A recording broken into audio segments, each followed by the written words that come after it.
Hey,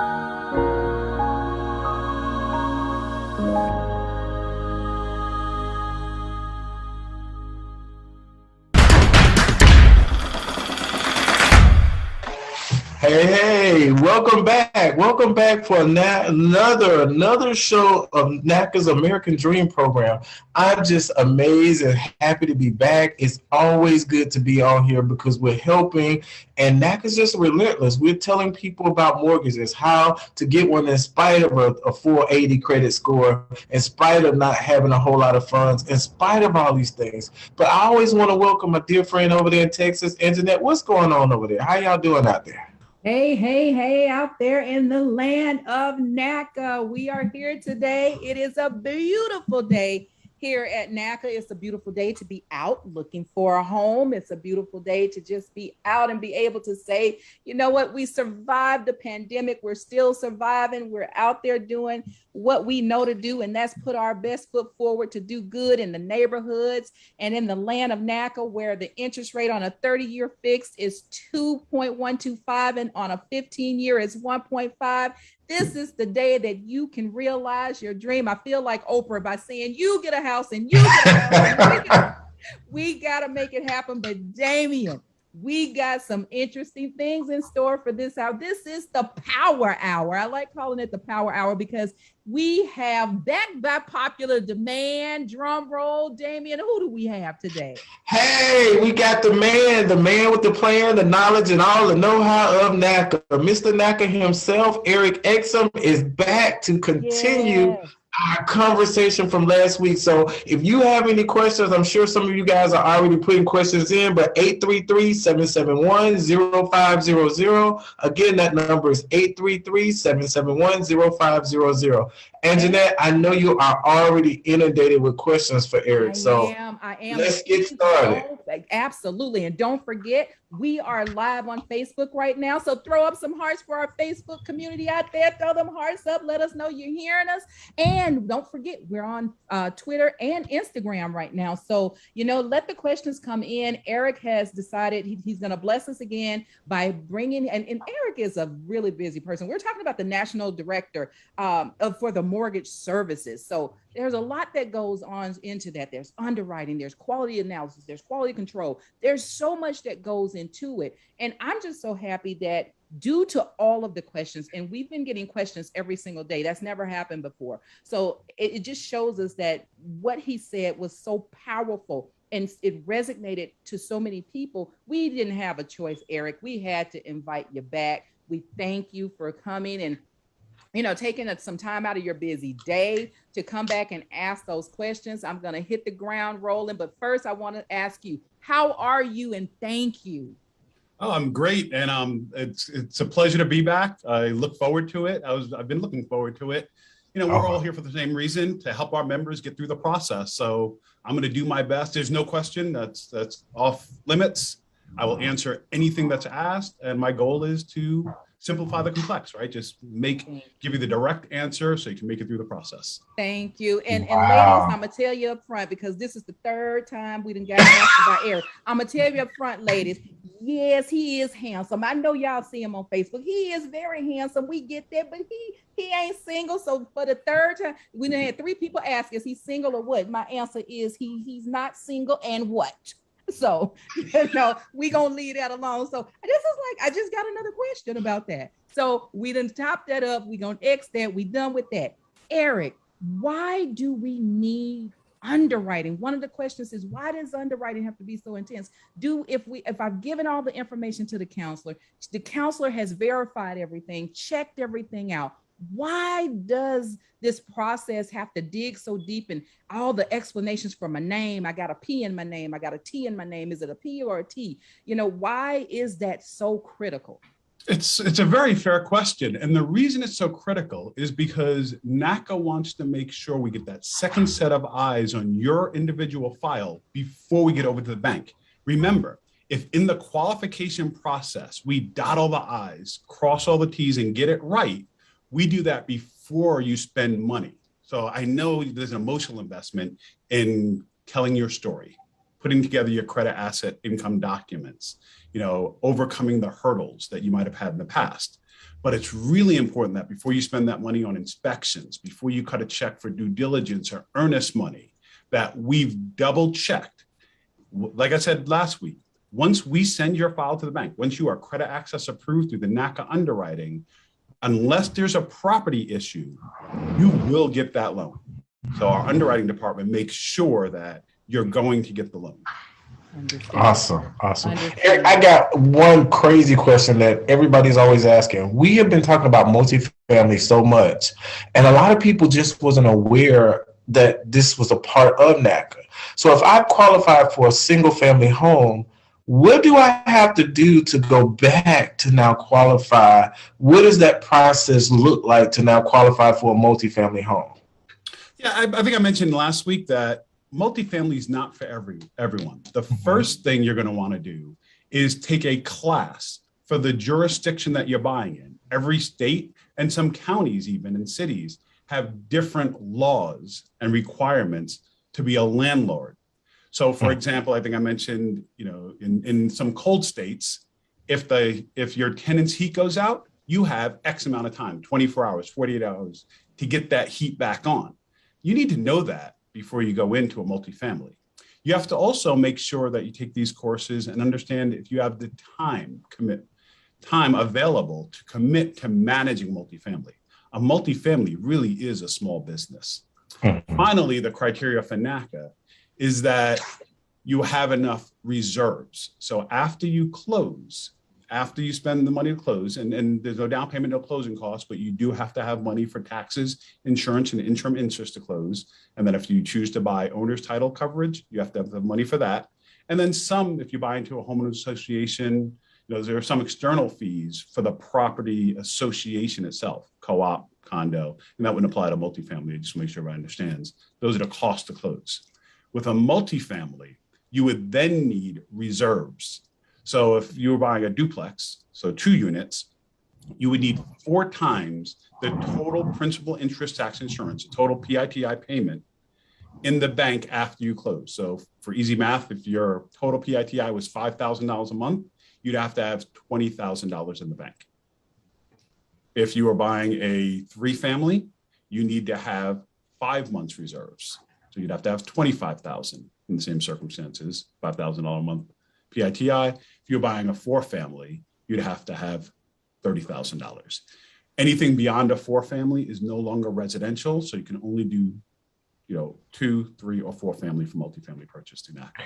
You can also do mixed use, which is part business, so it has to be on the ground level. It could be a barber shop, something like that in the bottom. And then you have a residence on the top or behind it. It's also a lot of people didn't know that we did mixed use. Some didn't even know we did multifamily.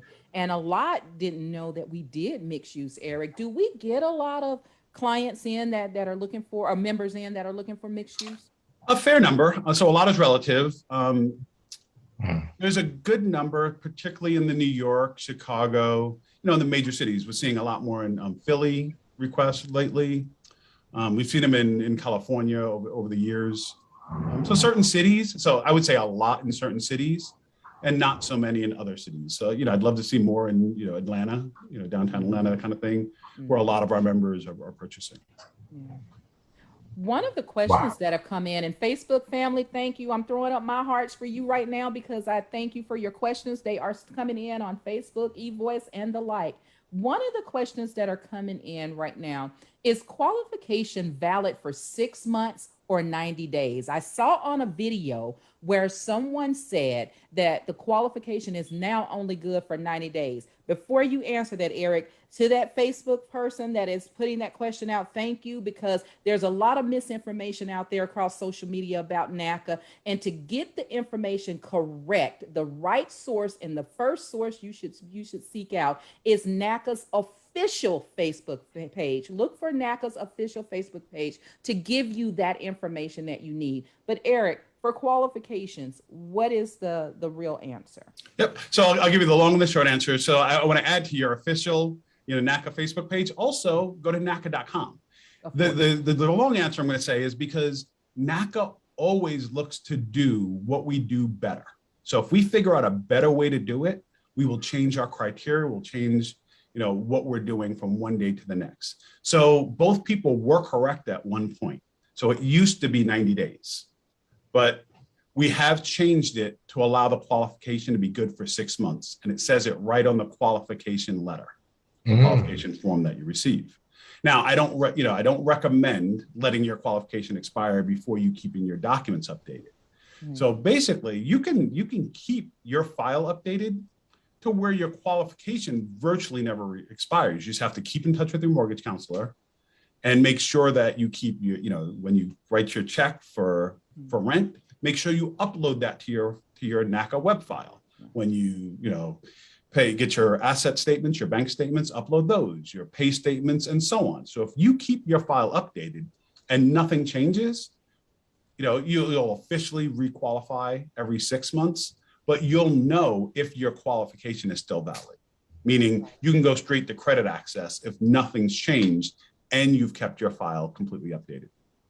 Wow, that's good to know. That's very good to know, because I didn't know it had changed to 6 months as well. So this is good information. Thank you. I'm going to toggle back and forth from the calls to Facebook. So the next caller question is, I've been qualified and I was keeping my information updated. However, why would I get new conditions that I have to requalify? I think it's similar to the question that was just asked. So if the qualification expires or if anything changes. So if your counselor has a new credit report and there's new liabilities out there, or your liabilities grew, that will impact your savings pattern requirement, your payment shock requirement. If you've updated your income statement and your income has changed, if your income has gone up, your qualification can go up. If it's gone down, now you really want to talk to your mortgage counselor because your qualification amount will likely change to go down. Okay. Wow. Thank you. That's Next good. question, Eric.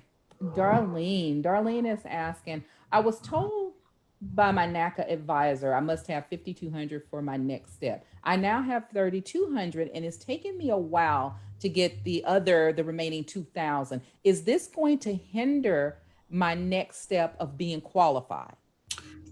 It will, because the minimum required funds you need to qualify, like we talked about earlier when Damien asked the first question, it was a great question. You want to make sure that you have what you need before you spend money on inspections or getting a contract.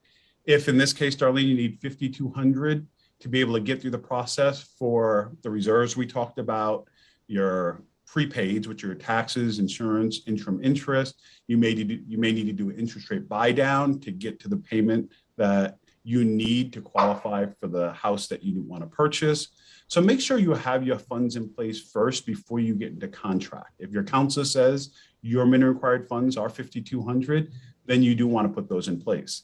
Now, the great part of minimum required funds is they can come from any non-borrowed source. So it can't be borrowed funds. It can't be your student loan or even the PPP loans lately. People are trying to submit for those. So it can't be that, but it could be a gift from family. It could be tax returns. It could be the stimulus, which you don't have to repay.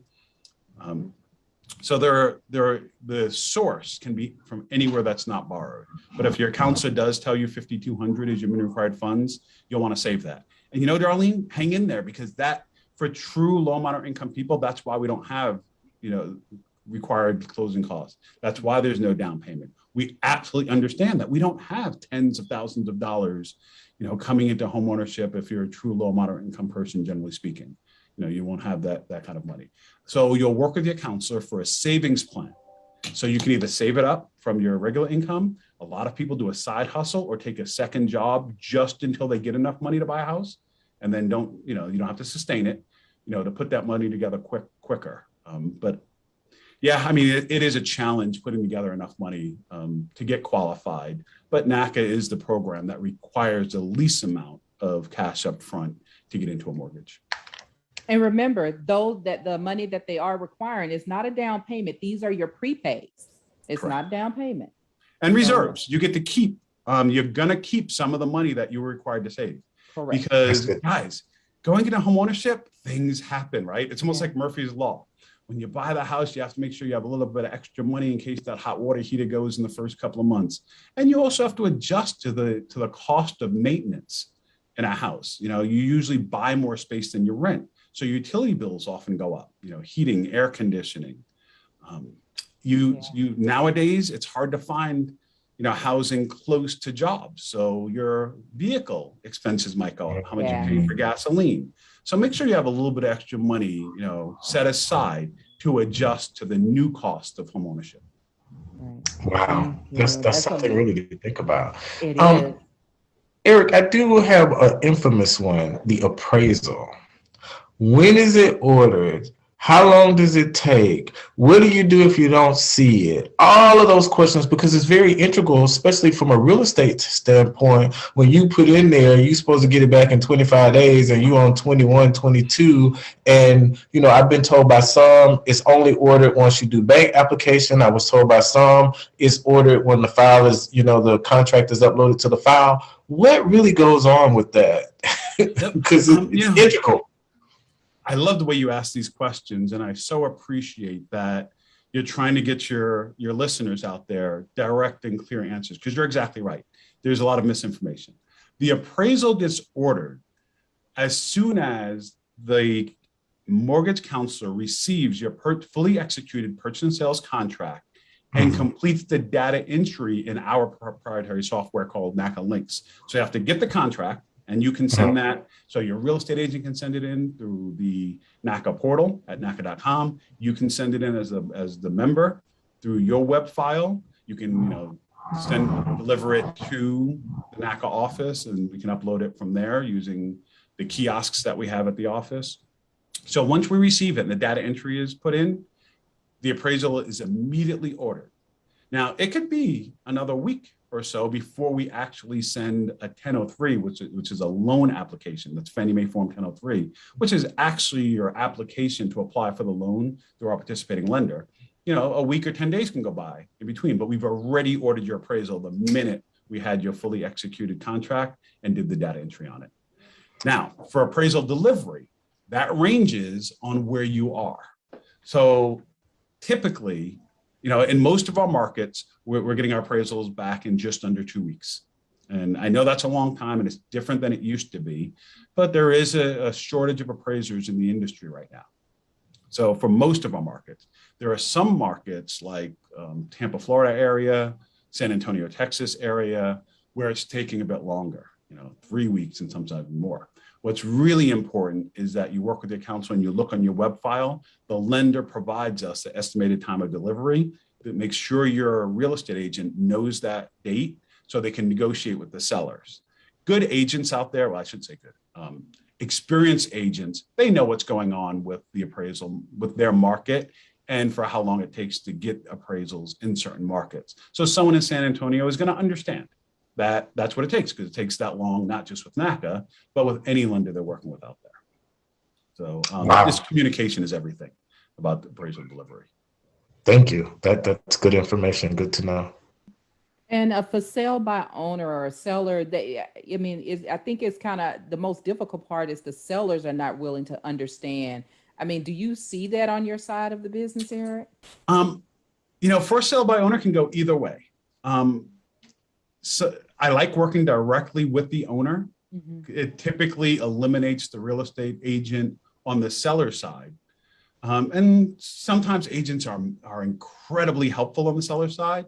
And sometimes, if they don't respond, don't answer their phone, they can be in the way. The seller is generally 100% motivated. Agents, and I don't want to say anything bad about agents, because agents, are the lifeblood of this industry, and they really do a good job in general. But somebody who's trying to sell their own property, it's nice to be able to interact with them directly.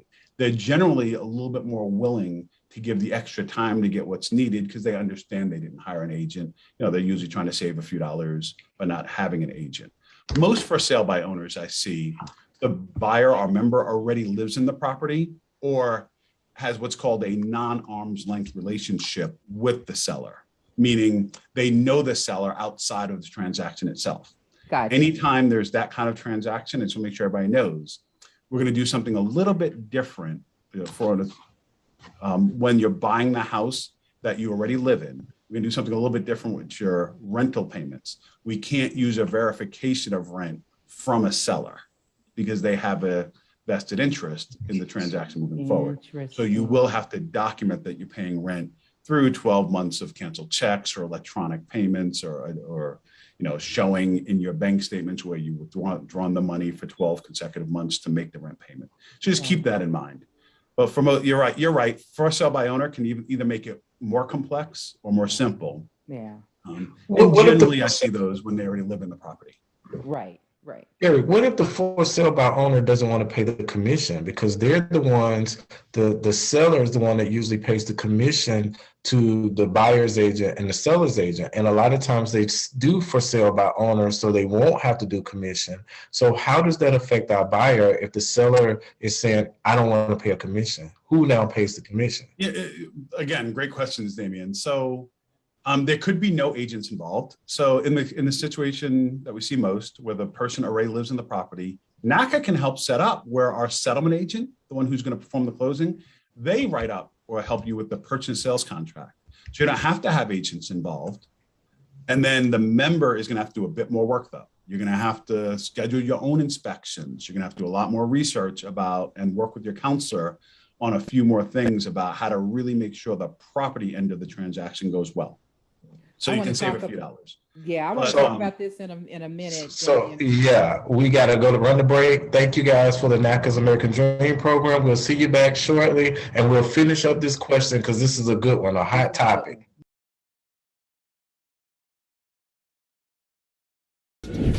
Well, look, you might not be popular, but my favorite character is Celestial because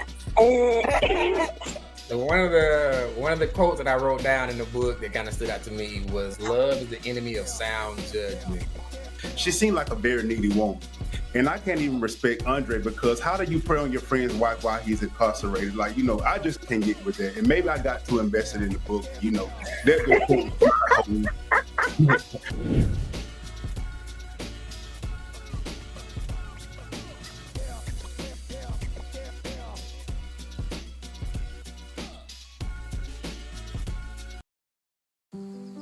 Hey, Dad, I need your help asking Jessica to prom.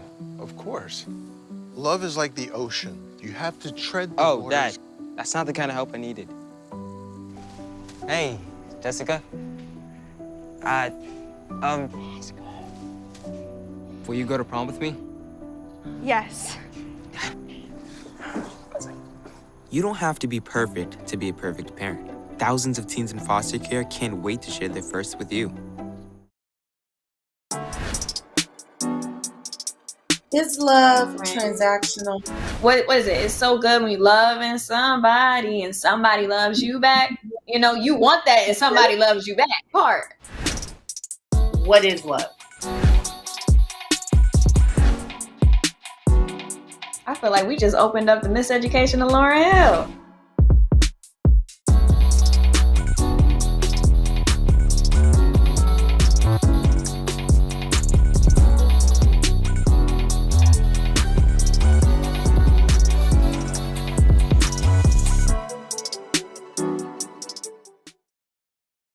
Welcome back to NACA's American Dream program. I'm telling you, you guys are missing an awesome show. We have a second time with Eric Exum. He has taken time out of his busy schedule to talk to us, and I'm not going to hold it up anymore because we still have a lot of questions, and we have to finish the question that we were doing before break. Right.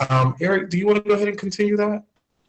Can we repeat the question, Damian? What was it? Yeah, the question was, if someone is selling a for sale by owner and I now go to them, I really like the house, I want it, but the seller is saying, I'm not paying the agent, that's why I'm not getting one. What now are the options of the buyer, our NACA member, when the seller doesn't want to pay the commission? So I'll briefly recap. So if there are no agents involved, there's no commission, of course, but there's a lot more work for the buyer to do around the property, inspections, even just doing the research of knowing what type of inspections for the different area, flood certs, so they'll have to work a lot more with their counselor and, do their own homework. If it's a for sale by owner, there's not a listing agent, so that side does not have to be paid. The typical commission, in the country right now ranges from 2 to 3% per side of the purchase and sales price. So a buyer, where it's a for sale by owner, can hire an agent to represent them. And if the seller is not paying for agents because they're doing it as a for sale by owner, a buyer can pay for that out of pocket. It can get expensive though. Like I said, it's typically to be 2 to 3% of the purchase and sales price.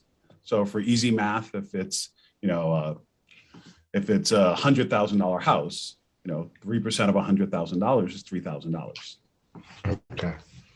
That's awesome to know, because a lot of times you do have these houses and you don't want them to be limited, but just knowing that, hey, buyer, if they don't want to pay them, then you're going to be responsible for paying the agent. Now, strange question is, they probably want to get somebody, because who's doing the contract if neither one of them has, who's writing up everything? So we can take care of that. So we hire a settlement agent, or actually the buyer chooses a settlement agent. So depending on where you're on the country, it's either an escrow officer, it's an attorney, or a title company. And there's standard contracts for different states, jurisdictions, counties, cities. So they'll generally pull a standard contract, put the additional, the NACA settlement agents or the NACA approved settlement agents, the vendors we work with, they all know the criteria we require, like the settlement must be at the NACA office, things like that. And they'll put it in the contract and they can write it up. So you can absolutely do this without agents. As you intimated, and as I said, it requires a lot more from the member and the MC. So for most people, they find it worth their while to hire the agent. But for the member who asked earlier, who was putting together the money and had to put together the $5,200, and it would take a long time to put additional money, that's somebody who can find that savings in doing their homework, doing the research, getting their MC really involved, getting the settlement agent really involved, and they can avoid the commission altogether. Yeah. Good information. But just the key fact that the buyer doesn't pay traditionally the commission, just so everybody knows, the seller is the one that pays your agent's commission. So it's not always. That's exactly right.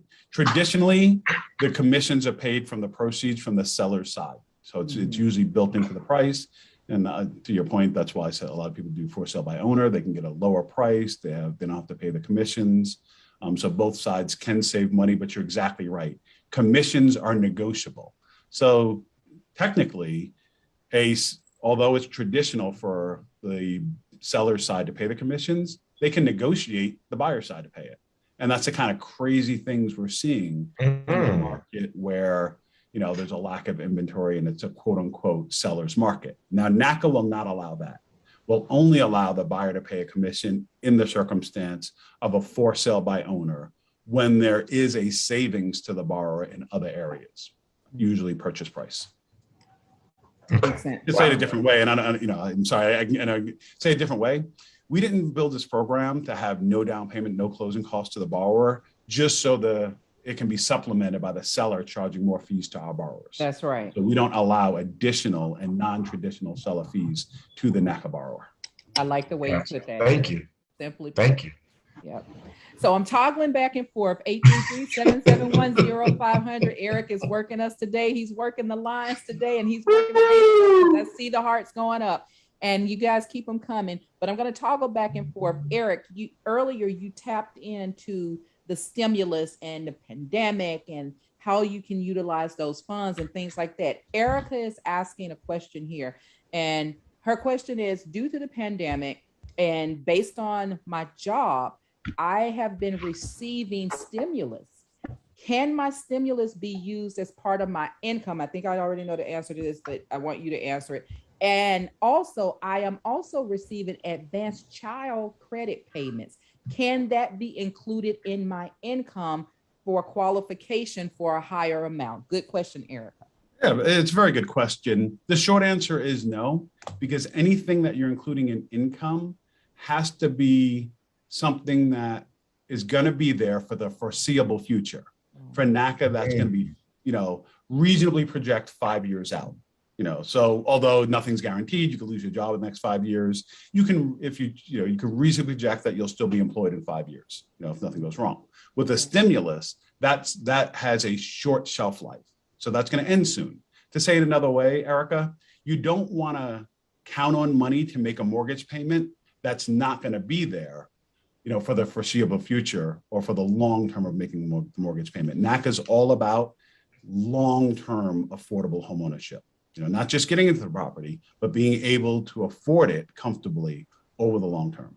Sustain. Yeah. Now, with that, Eric, what about raises? Because if I got a raise, that's going to be for the foreseeable future. So if I got qualified on this amount and I just got a raise right after I got qualified, how or are we able to go back and use that to be requalified? Absolutely. We can absolutely. So we're always underwriting to current income. So if you got a raise last week and now your income has gone up, we can underwrite to the increase in income because exactly as you said, that's there for the foreseeable future, right? If you get a raise, it doesn't go back down in 2 years, 3 years. Theoretically, it's going to keep going up. So we can absolutely underwrite to the increase in income that you just received. Awesome. Hey, hearts for Eric on that one. I know you're getting it.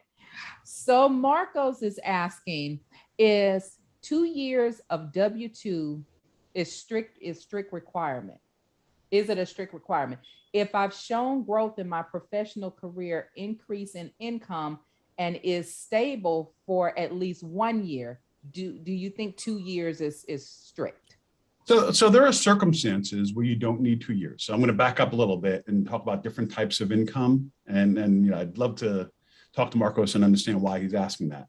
But generally, most of our members are what's called wage owners. They receive a W-2, they receive, they work for a company who issues pay stubs, W-2s, et cetera. For a 1003 mortgage application, if you're applying as a wage earner, you have to have at least a 2-year history of income. Basically, you have to have enough time in to really understand if being in the workforce is for you. Because at the end of the day, it's not for everybody. And some people work for a year, or barely 2, and then it just doesn't work out for them. They go back to school, they just don't want to be in the workforce. So 2 years is the standard for somebody who's a W-2 wage earner. If you have one W-2, but the prior year you've been in higher education, you've been in college, and you can document that with your transcripts, we can use transcripts for the previous year and 1 year W-2. So you were building towards your career through education. You've been in your career for 1 year, and it doesn't matter what the career is, and you don't have to be. Your education doesn't have to be related. So if you were studying labor industrial relations, you don't have to go into HR for us to use your current income. You could be putting up drywall, and we'll use that for 1 year after you're out of college. Also, if you were self-employed in previous years, so if you have 5 years of self-employment, that didn't quite work out, and now you have 1 year of W-2, we can use that because self-employment is employment. So we can use your self-employment history, add it to your 1 year. If what you're saying, though, is you've been in and out of work, and last year you didn't work at all to get a W-2, or the year before, you do have to establish yourself back in the workforce before you're able to qualify. Wow. So short answer is yes. We can work with just 1 year under particular circumstances, but generally speaking, if you're a wage earner, we're looking for 2 years W-2s. Interesting. And we're back to Erica again. She called back in, and she said serious issues in life due to pandemic, left medical profession due to emotional and physical overload, just can't handle the environment any longer. Going through NACA program is my gleam of hope. Although I've changed income and the industry, it seems like I'm starting over.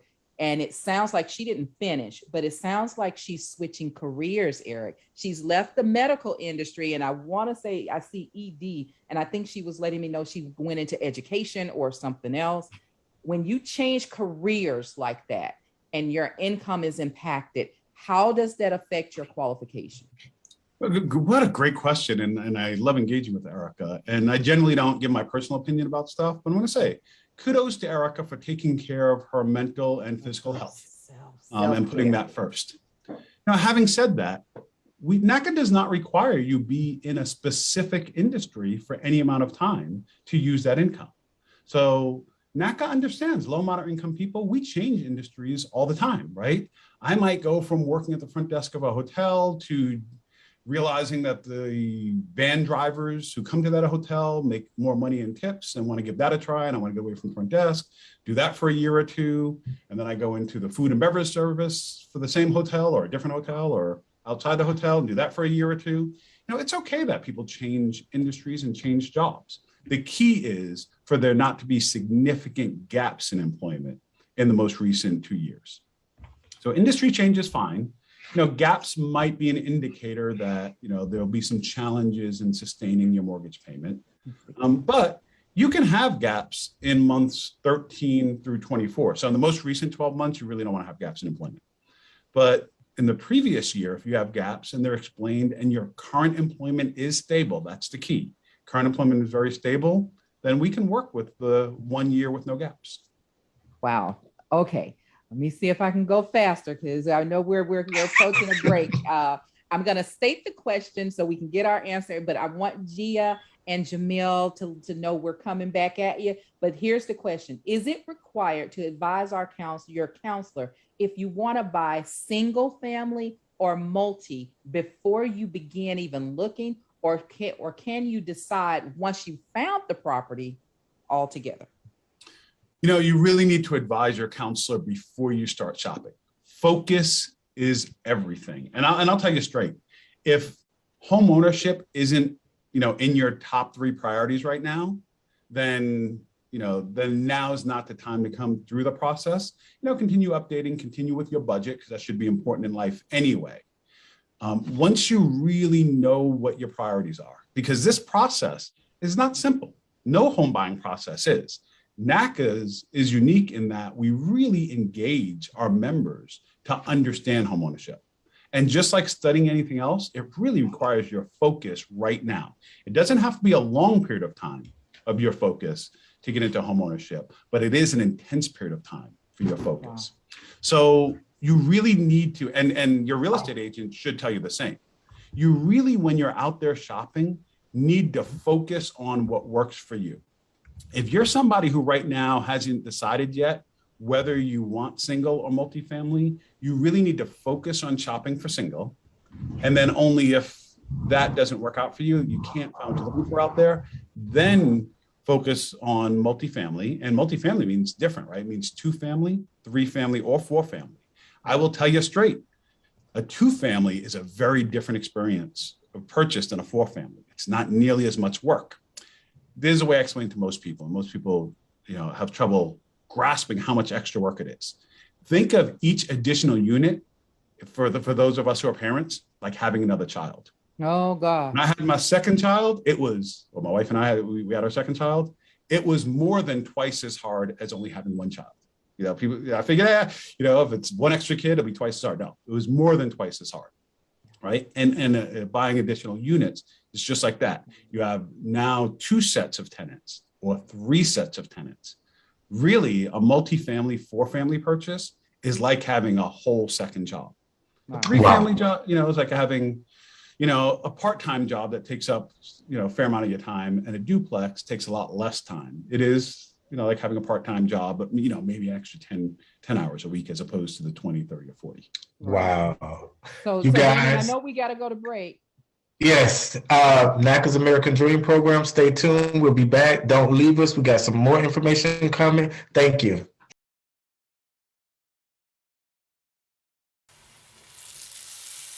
Today, we're going to be making some southern fried okra.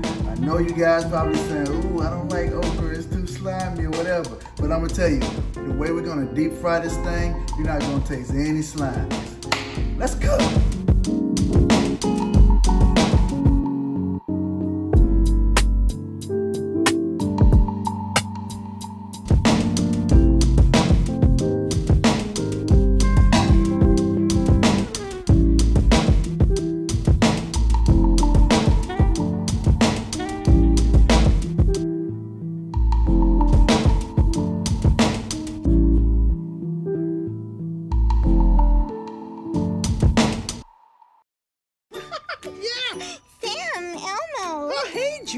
You ready to play band with us? I'm gonna play my clarinet. And Elmo's gonna play his drum. Drum loud. Oh, well, you know what to do, Julia. Julia knows.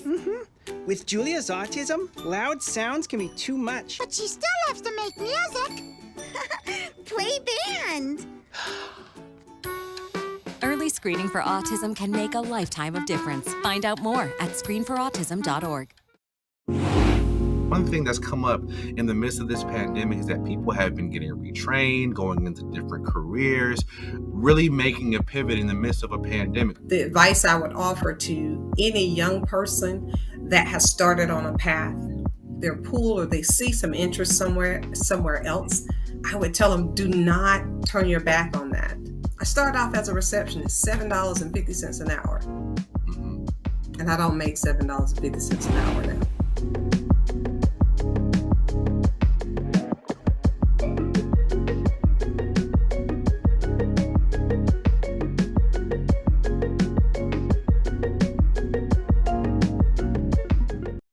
Welcome back, welcome back, welcome back. Sadly, to NACA's American Dream program.